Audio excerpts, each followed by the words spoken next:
side here is like the freezer. Switch spots. That's- Maybe they did that intentionally to get it over with. Yeah. I got family in town, so I've been running back and forth all over. It is muggy in here, isn't it? Yeah, it is. It is. Yeah. Yep.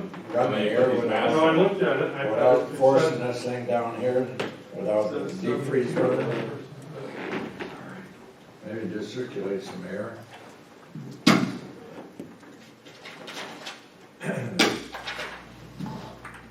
Oh, yeah, did you get the speaker? Oh, Yep, I got it. okay. You probably need- John, you wanna push the phone down that way? For Richard? Oh, boy. Yeah. He's already got goosebumps on it. Gonna bring my long underwear.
The device is connected.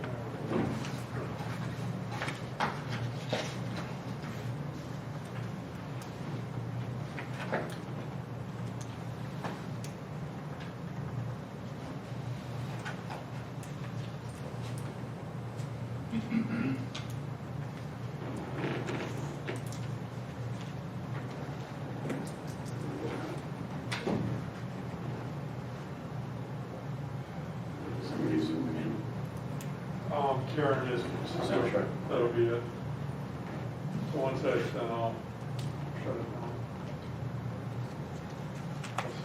Somebody else call them back. They will. And we'll have to call Richard. Oh, we gotta wait for Holly. Yeah, she's running some traffic.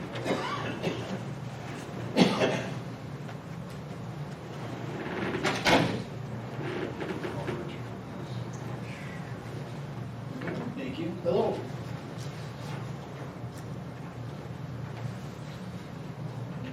Thank you.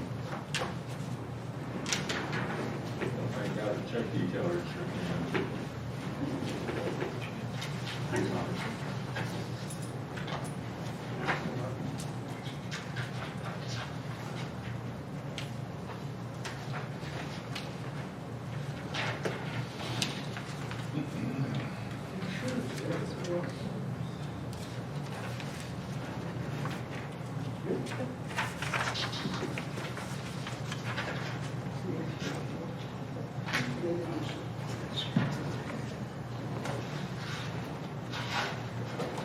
July 20th, 2018.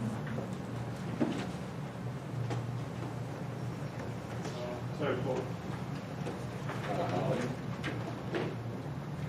July 20th, 2018. I don't, that came out of the planning commission, they never know. That came out of the folder. So that's just a typo, that was the notice from the planning commission. Wrong.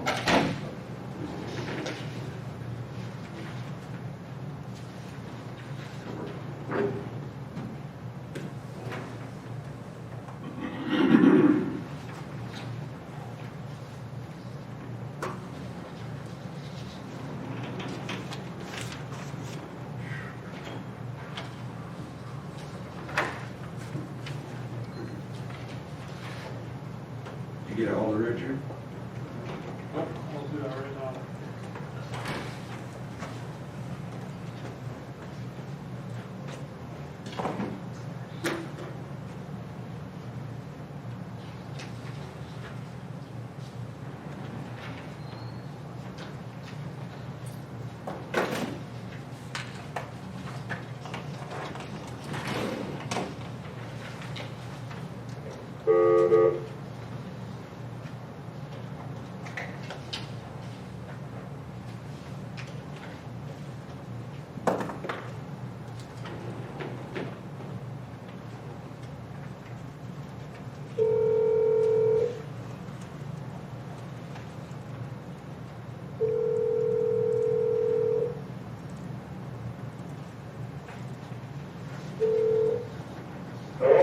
Hey, Richard, this is Mark.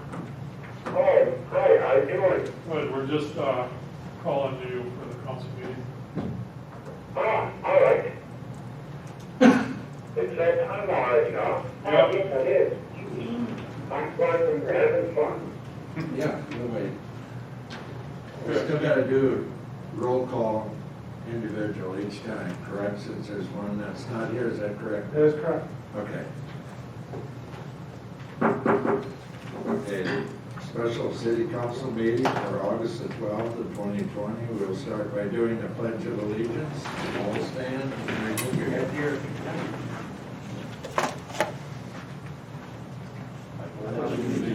To the flag The flag of the United of the United States of America.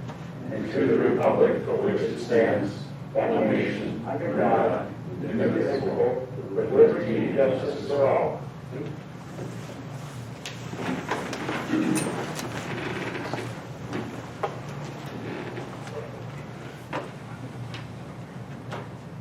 Okay, we'll start with roll call. The mayor, Doug Henke, is here.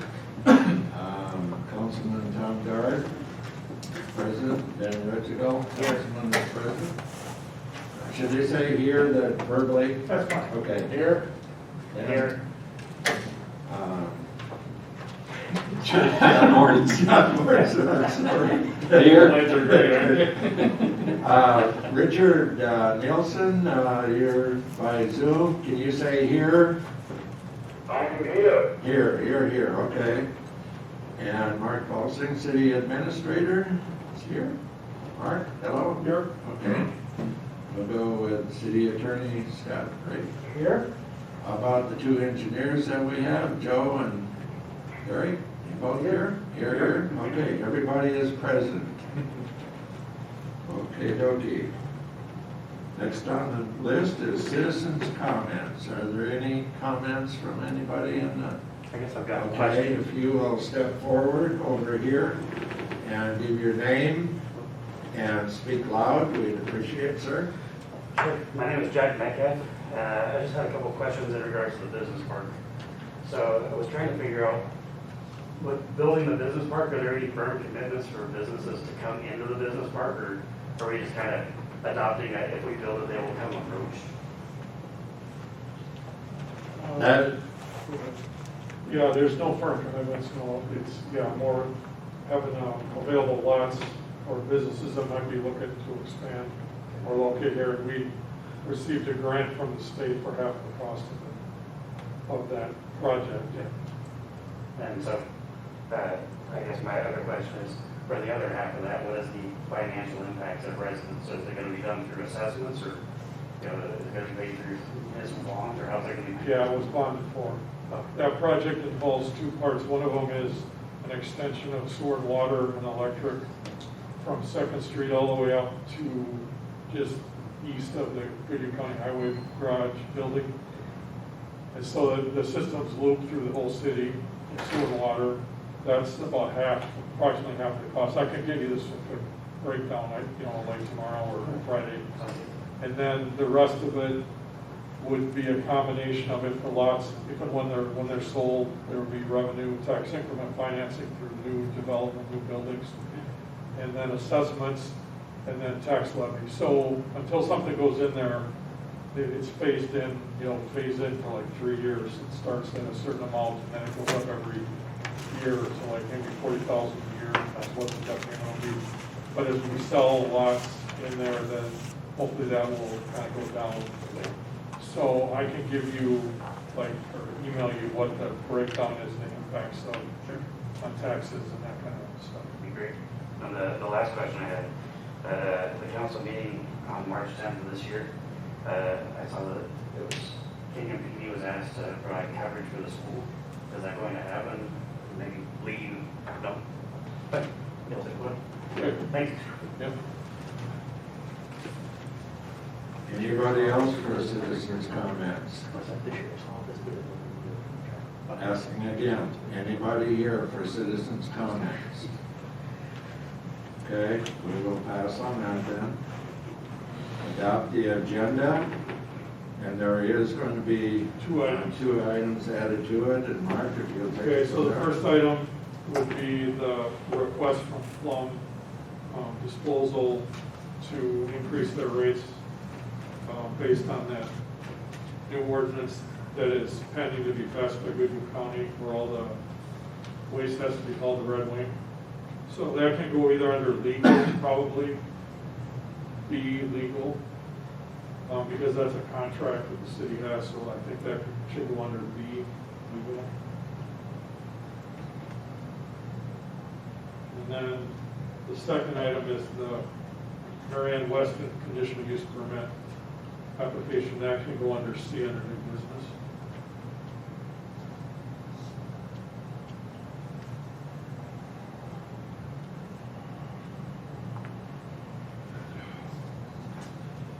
Okay. Items have been added to the adopted agenda. Do we have a motion to adopt the agenda as stated? I motion we adopt the agenda as stated. Okay, we have a motion made and second to adopt the agenda. Now, it has to be again by verbal, correct? Okay, we will start with Town Guard. Aye. Dan? Aye. Aye. Doug? Aye. John? Aye. And Richard said aye. Richard said aye too, so we will adopt the agenda as stated, okay? Next on it is the consent agenda, which we will add to it, approval of minutes and the appointments, and let's see what else is there. Financials. Financial, yeah, there we go, okay. I will move that. We adopt the consent agenda, including the approval of the minutes, and appointments, and the financials. Okay, I'll second that one. Got that, Holly? Okay. So there's been a motion made and a second to adopt the consent agenda. All in favor? Town Guard? Aye. Aye. Aye. A2? Dan? Aye. Dan? John? Aye. Okay. Ayes pass. Move right along here.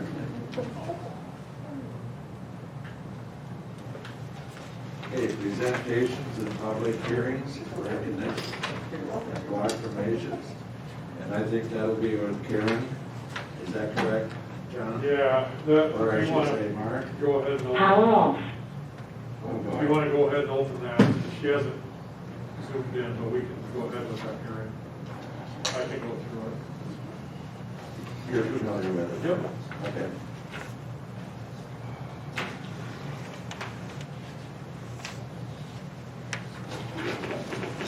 So this is, the purpose of this public hearing is to close out the 2016 City of Kenyon Small Cities Development Program grant program.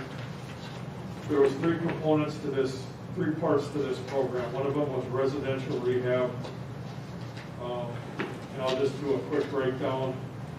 There have been 28 applications received, 12 units, renovations to 12 units have been completed. Total funds expended for the rental rehab portion, or sorry, this is the residential rehab portion. So there have been 12 residential units, 12 homes that have been completed. There's 28 applications received. This was a target area we've talked about. I won't go through the target area at this point. The total allocation was, grant money was $276,794. Total funds expended were $308,895. So the average program funds expended per unit was $23,066. Rental rehab, the goal was 12 units. 12 units have been completed. That was targeted for Roseview Apartments complex.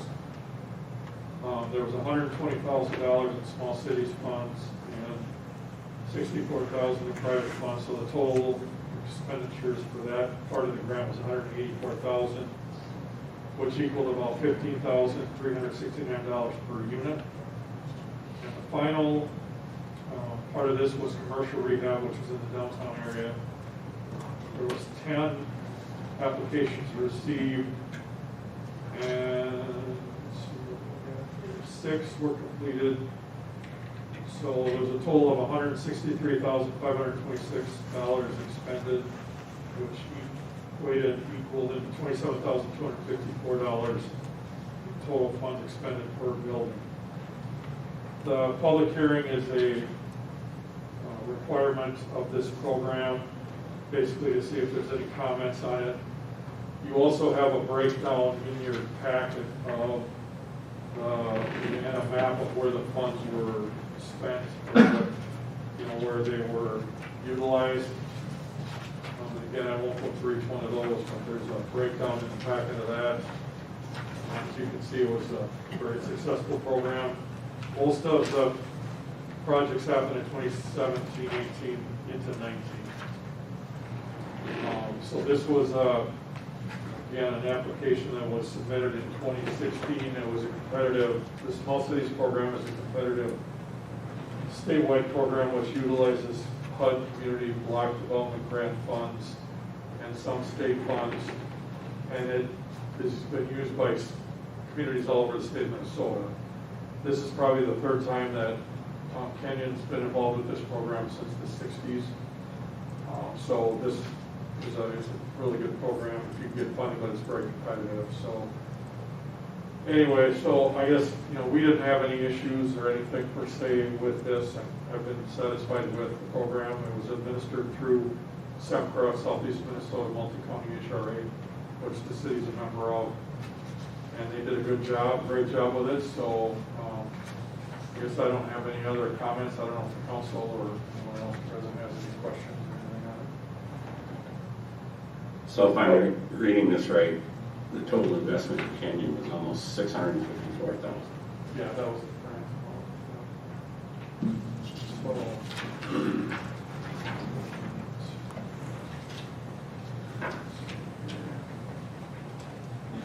Is there anything else you have in there, Mark?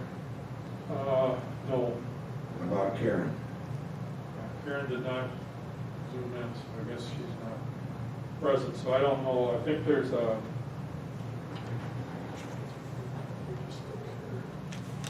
Do we have to take any action or anything? That's what I'm looking for. Well, we wouldn't be doing it under the presentation. And I don't think we have any, I think this is just a closeout public hearing that it's required, just like when you apply, and I think when you get accepted, you have to have a hearing to gain public input. So it's the same thing, it's just a closeout, it's a We went through it requirement. and changed it last month. Yeah, some of the remaining funds were directed toward the rental rehab, the remaining funds were. So there's still some projects that are under, being finished up, including Roseview. They did some additional, or are going to be doing some additional work. But for the most part, the program has been, wrapped up. So we move right along now. Yep. Okay. We'll just close the hearing. Well, engineering, which one of you gentlemen are going to stand up? Do we need to go down? Yeah, you should close the, On what was that, the hearing? you should have we need a motion to close. I move that we close the hearing on the cemetery. Okay, there wasn't anything that was mentioned, so. Written in here. Oh, well, it's just like any other hearing. Okay, we'll just, so in other words, we'll make a motion to Yeah. close it. Okay, well, John, you made the motion to close it. And, okay, and Richard has seconded it. Holly, can you hear? Okay. So we'll go through this again. Tom Guard? Aye. Ed Renfro? Aye. Doug Henke, aye. John? Aye. Aye. Ayes passed. And I, Richard. Okay, we'll move on with engineering now. Okay, so a couple of things on the agenda tonight for engineering related work. First of which, we've got a couple of items on the Red Wing Avenue project. Before I really get into this change order and the pay estimate, just a quick update on status of the project, what's been going on over this past month.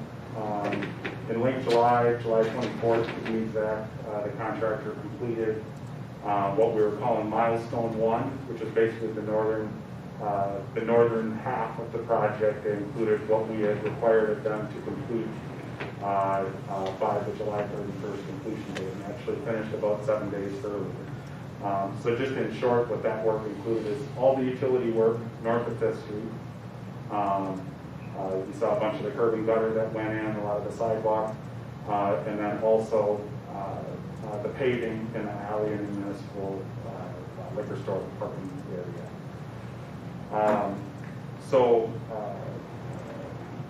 That work was completed on July 24th, and we have one item kind of related to that completion date that's included in this change order here.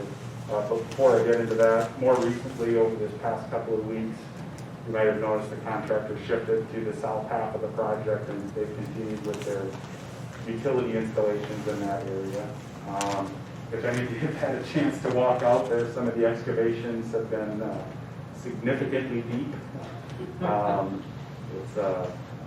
It's been interesting watching them work, but at those depths there can be some pretty significant challenges that come up, but the work is still progressing very nicely. There's no major problems or anything like that, at least that we know of yet.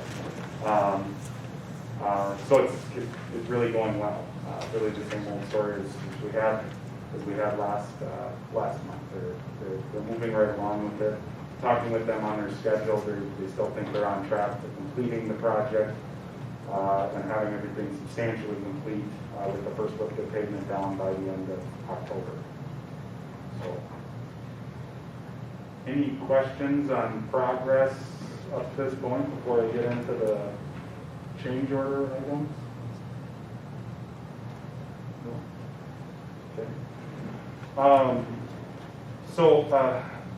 Okay.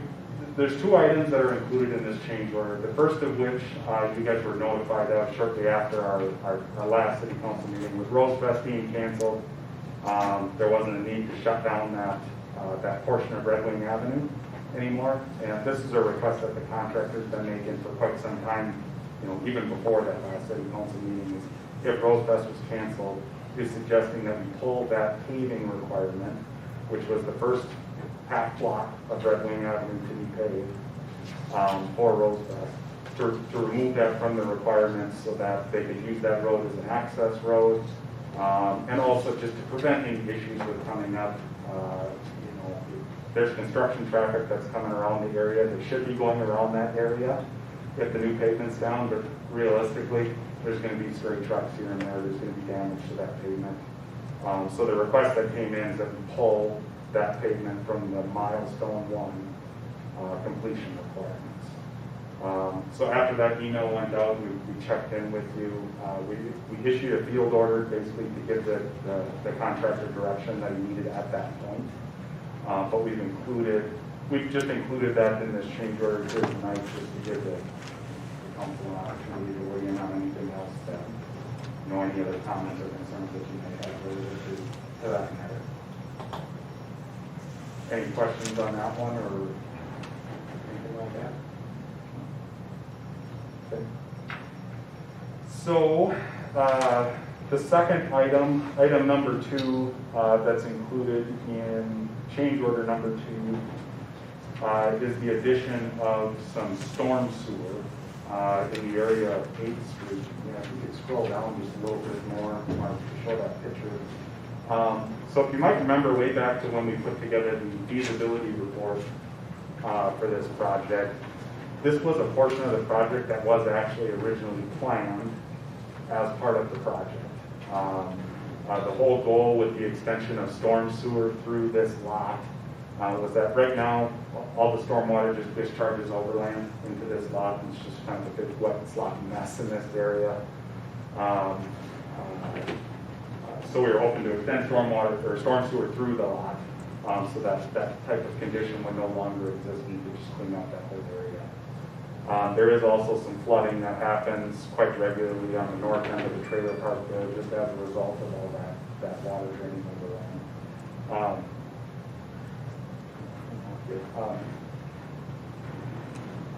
So when we were working through design on this one, we were working with Foldcraft. Ultimately, what we needed was an easement from the owner of that lot, which was Foldcraft.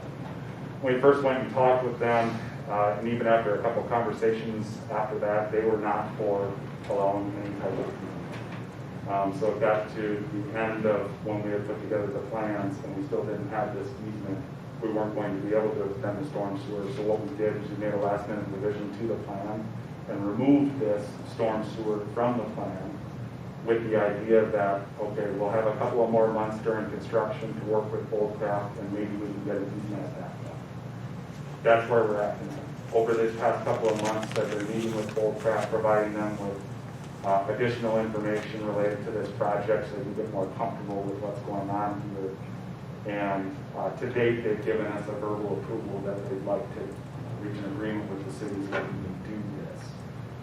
So what's included in this change order, it has nothing to do with the actual property rights that we would have to, extend the storm sewer through this lot. It's basically just the project components that the contractor would need to install additional storm sewer that's not currently in the contract. And just to give a little bit of background on that property transfer, we'll finish that up at another later date. We've been in contact with them. Initially, we were seeking an actual drainage easement, like a 20-foot wide drainage easement through the property. After some lengthy discussion with them, what was decided would be the best course of action, instead of them granting an easement for the city to use that, is to just split this little parcel on the north end of the trailer park, which is the area that's highlighted, or that's outlined in red. Just completely split that off as a new parcel, and the city just purchased that completely from Holdcraft. For whatever reason, this little segment of property was included with the remainder of Holdcraft property over to the east of here. They don't have a need for it, so they figured they could just sell it back to the city. We've been negotiating with them up to this point, and all these negotiations, they understand they're subject to council approval. But what's been kind of verbally agreed at this point, or what Holdcraft has agreed to, is an offer of about $4,500 to buy this lot, or for the city to buy this lot from them. So again, that whole property transfer piece, going to answer any questions you might have with it here tonight, but with this change order, the change order doesn't do anything with that. We'll handle that property transfer at a later date, hopefully pretty soon. Question. Yeah, What's on the north side of that property? just another residence. Okay. And then there's also the old trailer park that Holdcraft also owns, that abandoned trailer park. That's right on the west side of their factory. Oh, that's right there. Okay.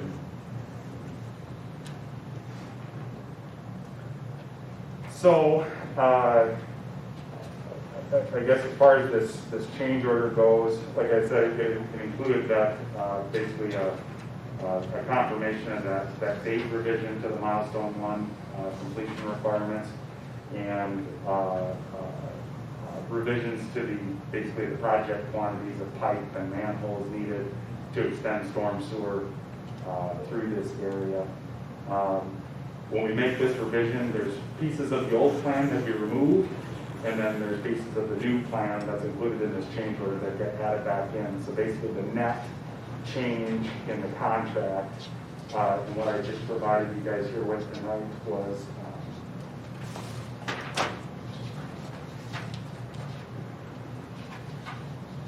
$25,568.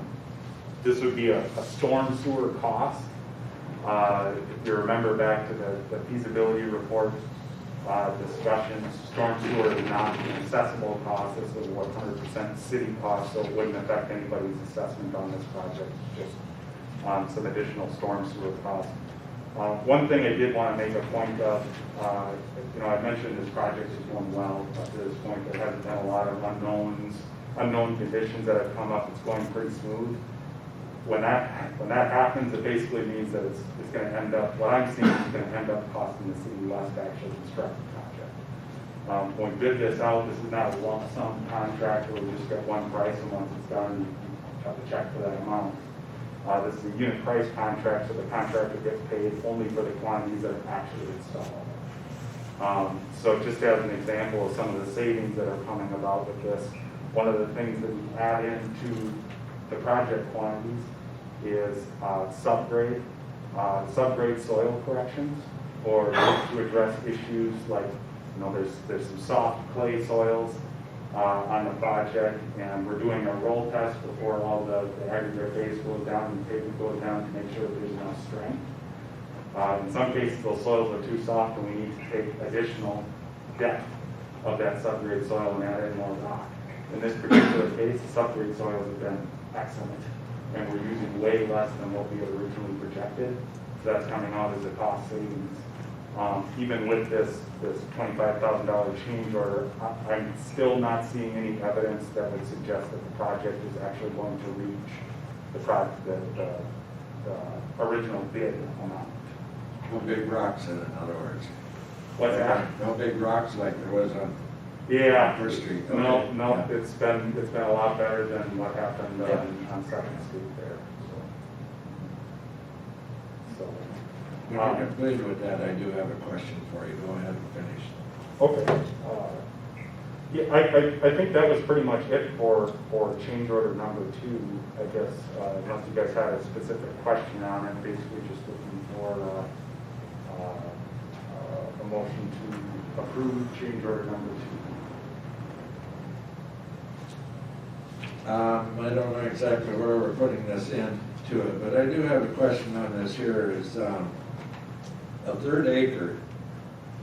Who negotiated the price of $4,500? Now, Holdcraft, what I'm reading here, did not want to go with this, okay? So somewhere, somebody negotiated something. Who did that? I was having the conversation, I was talking with Mark. I'm not just going out making offers on behalf of the city, we're talking with Mark and trying to reach some type of deal that we could present to the council. Okay, so what happens if we don't buy it? That's $4,500. Where is the water actually going to go there? What's that? Where's the water gonna go? Oh, Where will it would this just drain water over. go if we do not add this extension in there? It would just drain over. So what's the third acre good for? The third of an acre, so one of the other reasons that I didn't go over why it was a little bit more advantageous to purchase the property outright is there are several other utilities that are located within this lot that Holdcraft owns. As far as we know, there's no easements for any of that stuff. And Holdcraft is not allowing anyone to go in and use this area because they currently own it. So one example of this is there's sanitary sewer that comes from the trailer park. They have a lift station right on the north end of the trailer park. Their line runs right along the north end of the trailer park property. They're doing some improvements in that area, and what would be most advantageous to them is if they could run that sewer line within that grassy area that's not currently in use, but Holdcraft owns it. Holdcraft isn't going to give them permission to do that. But if they no longer own the property, then it could be used for city utility purposes. I see it being forced into something. You say there's already utilities in there of some sort. How did they get in there in the first place? They've been there for They've 40 been- years, so we can't really answer that question. In the way the property looks, it looks like it might have been an open right of way at one point that might have been vacated Yeah. decades ago. Because I mean, it's the fourth leg of the intersection, where 8th Street comes in and connects into Redwing Avenue T.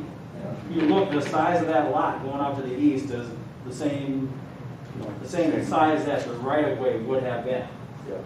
And so if there was a road there in the past that got vacated at some point, that land would have then reverted back to that property. So it may have been city right of way at one point, 50 years, 60 or 70 years ago, that somehow got vacated along the line and became private property of that owner, which ultimately turned out to be Holdcraft. Certainly looks like an appendage to the Foldcraft property. Yeah. It doesn't look natural. No. It looks exactly like you say, like, you know, An old abandoned it right got away. abandoned, and here, why don't you guys take it? And Yeah, that's the rules. I mean, when you vacate right away, it goes back to the adjacent property owner becomes their private property. I know this is an area, this intersection has had drainage issues for a number of years, and I mean, I remember, well, probably 3-4 years ago, Mark, you and I and Wayne out there looking at the water, and it wants to go that way.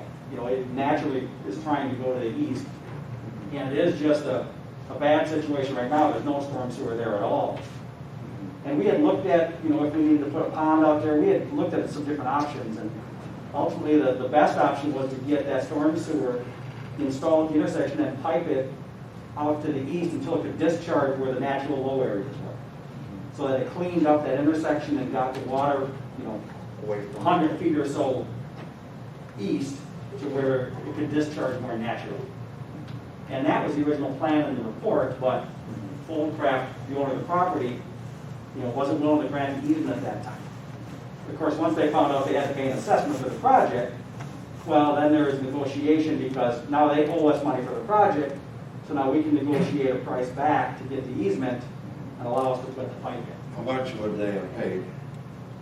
I don't know, It's between 10 and 11,000. 10 and 11,000? Okay. so we're still getting a net assessment from them, even if you looked at this purchase as a credit back, you're still getting a net payment from them for assessment for the project.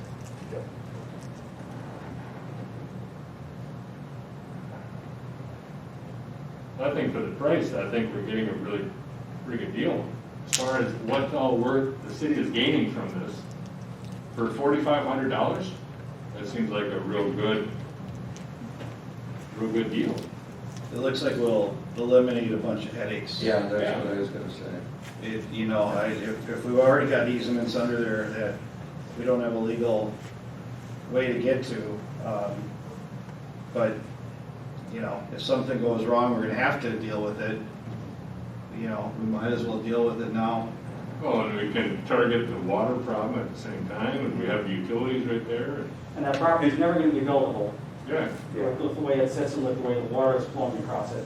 It's never going to be a buildable piece of property. What do we do, just seed it and mow it, or it's just gonna be like a little grass? After the fact, yeah, there'll be a little mound that you'll see that goes over top of the pipe, but it's just gonna be the same grassy property, it's just gonna be.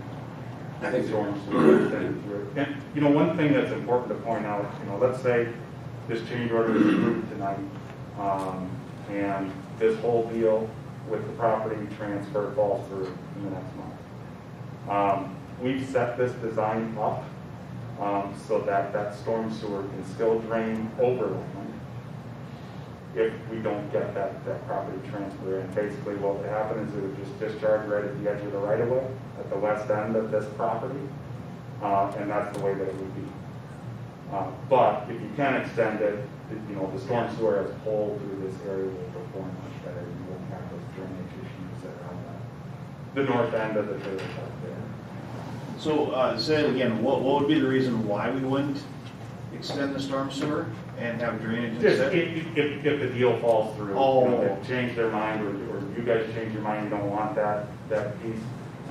Right now, this is set up, I was not envisioning that this property transfer would happen in time for the contractor to actually do the work, do the storm sewer extension out in that grassy area this year. They would more than likely do this next year. They would have to do it after the property is actually transferred over.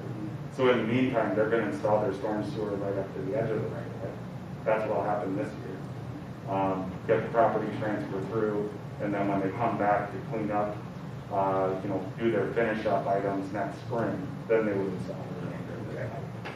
So there's a lot of flexibility in this option, and just because you'd be approving it here tonight wouldn't mean that you're 100% committed to it.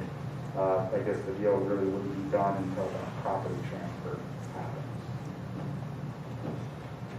Well, after hearing what you had to say, from reading this here now, I can see clearing it out. I'll go along with the rest of the council anyway and say, you know, let's go for it, clean it out, get it over with, go take these things. I'll move approval of change order number 2. Okay. I'll second that. Okay, motion's been made and second for change order number 2. Town guard, Yeah, aye. aye. How about you, Dan? Yep, aye. Aye. Mayor Hempy, aye. John? Aye. Aye. Richard? Aye. Okay, ayes, ayes. Okay. So the second item with Red Wing Avenue is just this next month's pay application. So this is work completed through July 24th. This would have been the paving that they did on the north end of the project here, you know, mostly in the alley in that parking lot area. A lot of the concrete work on the north end and the gravel base. That really makes up the majority of this particular pay estimate. A lot of the utility work that you've been seeing going on over this past couple of weeks will be included on next month's pay application. So the total amount of pay estimate number 3 is $393,793 and 56 cents. Down to the penny. Yeah, okay. And one other point to point out with this. So if you guys might remember, we included an early completion bonus with this Yes. one. Yes.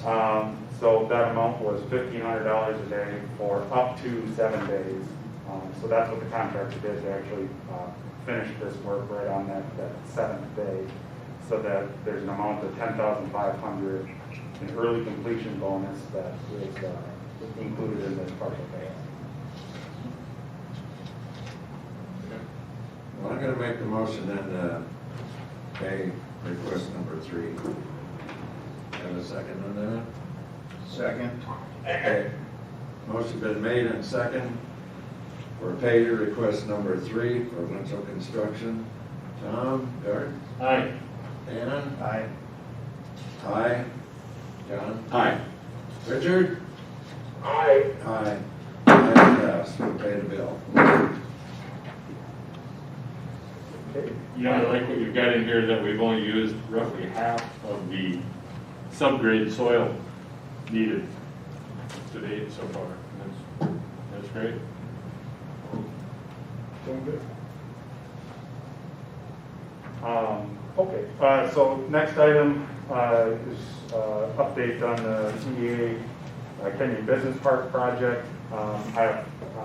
We've received contracts back from A1 Construction, and those are ready for signature here tonight after the meeting. So I guess the only other real update that we had is at the last meeting, we had discussed the idea of this groundbreaking ceremony. That was discussed also at the last EDA meeting. And at that point, it was decided that it would be best to hold off on that until there were a couple of pieces of equipment that were actually on site, just, you know, for use of the photo op, that type of thing. The latest start date that I received from the contractor would be early September at some point. So as soon as we get that you know, date set that they're actually going to be on site, then we'll reach out about actually scheduling that. Any questions on that project?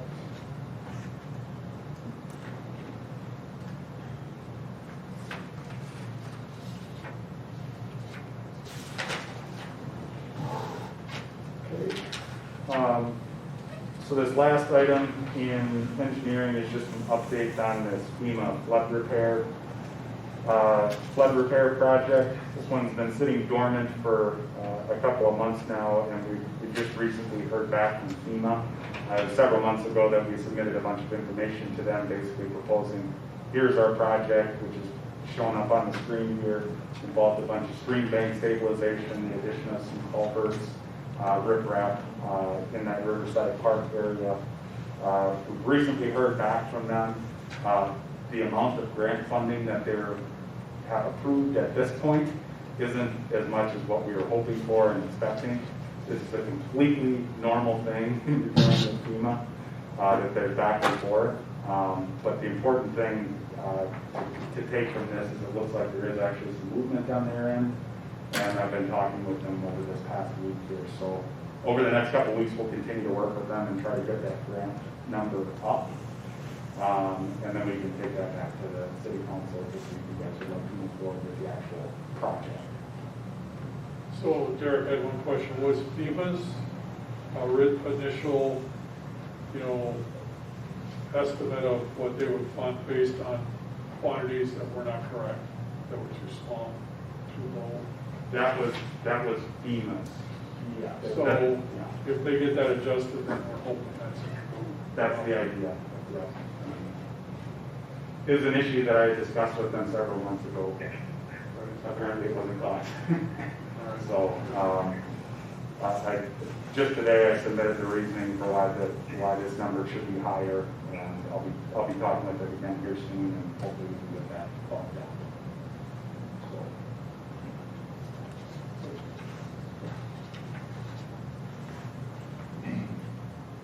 Is your number going to be towards what, FEMA grant, well, 75% of these costs is the number that you're projecting to come up with? Yeah, that was roughly what we were figuring could potentially be. Work out what they have, so, okay. Yeah, just looking at their various requirements, they've got some pretty elaborate formulas for coming up with, whatever is an eligible cost, but that's roughly what I was projecting, could be able to get out of that. Any other questions related to that project?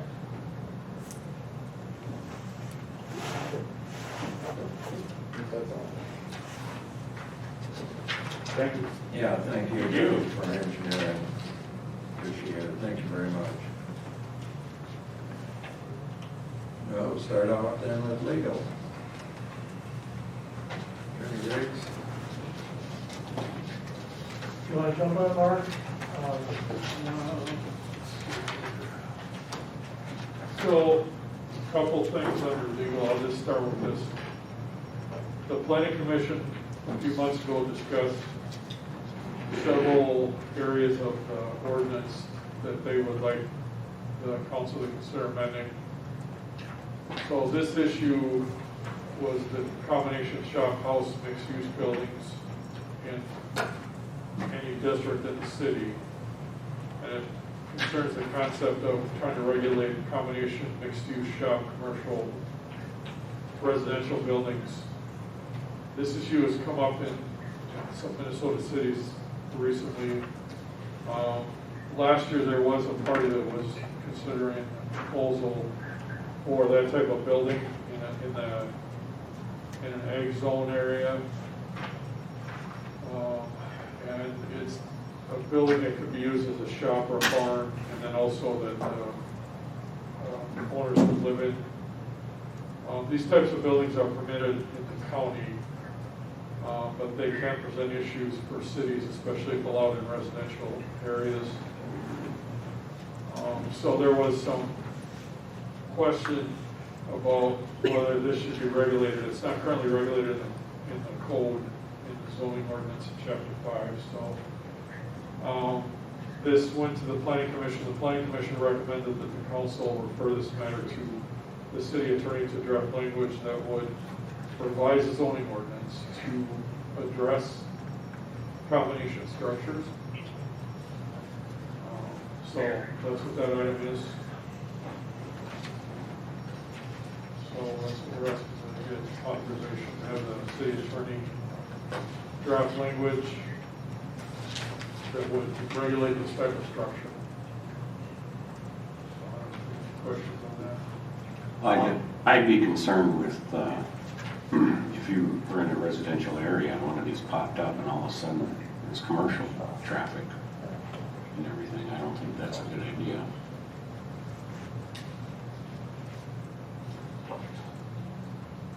I think the concern that I have is, it's kind of like it could be part shed house or part barn house. Well, when I think barn, I think of growing up on the farm, what's being raised in the barn inside the city. Yeah, I think we've got to be careful. The pictures that you sent, there's, that last one that,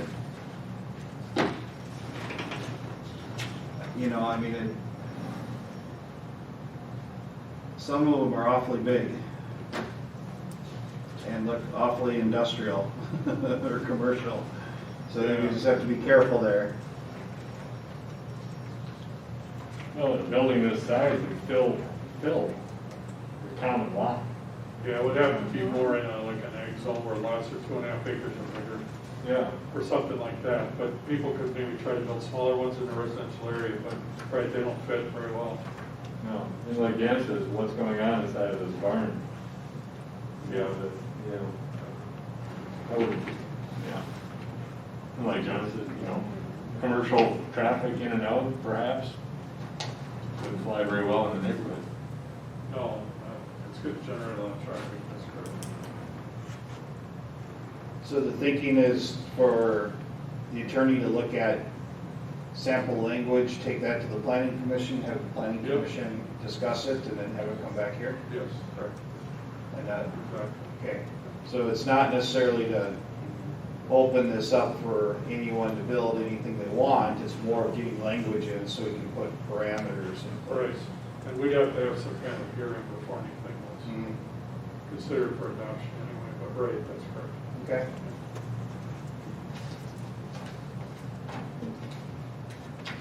Well, my feeling on it is not to allow it at all within the city property limits.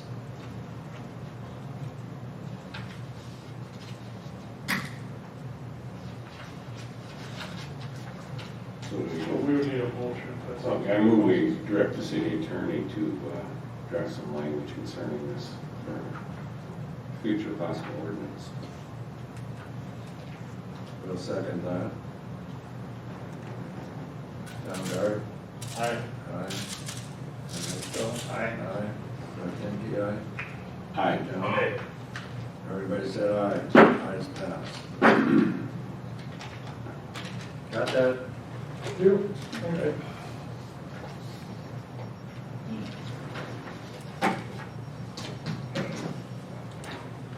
Okay, going on to item B, legal business, home disposal. And they have sent out some letters on it. Yeah, the city has Take care of it, received, Mark? Kyle Plum is here, he can address this. I'll just give you a quick update. Plum disposal of the current residential hauler and recycling hauler for the city sent us a written request for an increase in their rates. This is based on the pending adoption of the Goodyear County Solid Waste Ordinance. Basically, the upshot of this is that all solid waste, as you know, would have to be hauled to the Excel Energy incinerator in Red Wing, all the solid waste in the county. Now, this action would cover residential, it would not cover commercial, because that's not regulated by the city's utility for solid waste. Basically, the increase in tipping fees is 82%, according to Plum, and with the latest information we have is it would be $108 a ton. As a result, Plum has notified the city that they're requesting to increase the residential trash hauling rates by approximately 24%. So this would equate to basically for a 65 gallon, the smaller container would go from $14 a month to $17.31. The 95 gallon container would go from $20 a month to $24.78 a month. The other items to remember, with this is that if approved, the earliest an increase would take effect would be 90 days after adoption, or December 12th of 2020. Also of note, the current solid waste hauling contract does expire in June of 21, or June of 2021. Other options the council could consider would include reopening the contract and seeking quotes. But I guess based on our staff level assessment at this point, that it would probably be, I guess our recommendation would be to go with the increase that's based on conditions outside of the hauler's control, and this, unfortunately, the adoption of this ordinance, we knew, and the council has talked about this probably for the better part of 4 years, that this would result in large increased costs. You have other correspondence in there also for Goodview County, and so Kyle, go ahead. Yeah, I guess if there's any questions, I'd answer them. The one thing that I'm concerned with is in our contract with the city, it's 90 days for any adjustments in prices. With the city of Red Wing, their proposals is, it's 118 unless you get an agreement with them, is their tip fee. And the adjustment of their tip fee, they notify you in December, and January 1, the prices change. So it's $636 a week increase in my cost, the way it is right now. And I mean, that's something that I think we gotta talk about as far as dates, you know. I mean, that's, you know, up to over $8,000 if we overlap on timing of this, you know, just. So the county is set to vote on this again in August, August 18th. Yeah, August 18th. So the increase for you would take effect 60 days after that, so that would be October 18th. That's one about right. Yeah, if it goes. Which I, you know, I assume it would, they've already approved it once. So. And because of a error in publishing or something, they had to, basically, now they have to readopt it again and republish it and everything, so.